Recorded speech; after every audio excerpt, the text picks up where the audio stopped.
नमस्कार।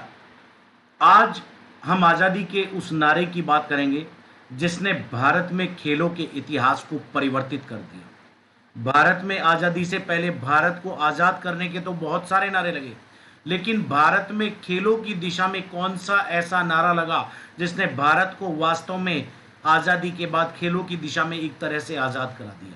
ये वो दौर था जब भारत लगातार ब्रिटिश झंडे के तहत 3 ओलंपिक के हॉकी में स्वर्ण पदक जीत चुका था और मेजर ध्यानचंद को हिटलर, जो कि जर्मनी का सबसे बड़ा तानाशाह था, विश्व के सबसे बड़े तानाशाह की संज्ञा दी जाती थी, वो अपने देश के अंदर फौज में कर्नल के बहुत बड़े पद के ऊपर सेना में ऑफर कर चुका था।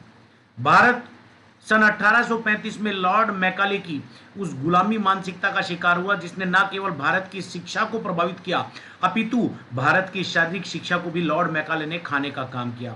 उसने आधुनिक जर्मनी के भारी उपकरणों वाले व्यायाम को भारतीय पद्धति से इंट्रोड्यूस कराया। नेजाबाची, दमार, सूर्य नमस्कार, इस तरह के भारत के जो प्राणिक और पौराणिक खेल हुआ करते थे उसको उसने आर्टिफिशियल करार दिया और धीरे धीरे भारतीयों को शारीरिक शिक्षा और खेलों से दूर कर दिया। साल 1870 में भारत में फॉरेस्टर्स एक्ट के माध्यम से प्रारंभिक शिक्षा अधिनियम लागू किया गया और स्कूली पाठ्यक्रम से शारीरिक शिक्षा और खेलों को हटा दिया गया। शारीरिक शिक्षा तो था ही नहीं, खेलों को भी हटा दिया गया। इस तरह भारतीय धीरे धीरे पतन की ओर अग्रसर हो रहे थे शारीरिक शिक्षा और खेलों के क्षेत्र में। जब भारत आजाद हुआ तो भारत के आजाद होने से पहले जीडी सोंधी भारत के भारतीय ओलंपिक संघ के अतिरिक्त महासचिव और महासचिव के पद को सुशोभित कर रहे थे।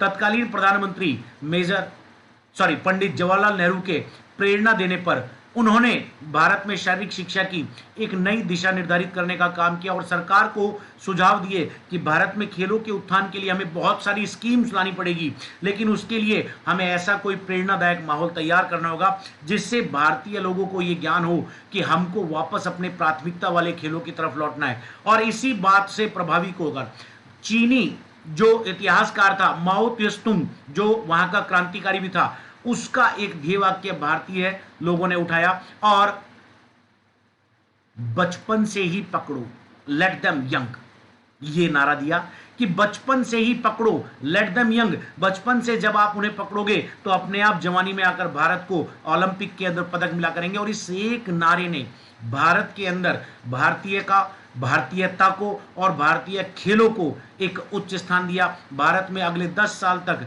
शारीरिक शिक्षा की विभिन्न नीतियों की वो जबरदस्त धूम रही जिसके माध्यम से न केवल भारतीय लोग अपितु भारत के साथ साथ विदेशों में रहने वाले भारतीय दर्शक भी भारत सरकार की तारीफ किए बिना न रहे।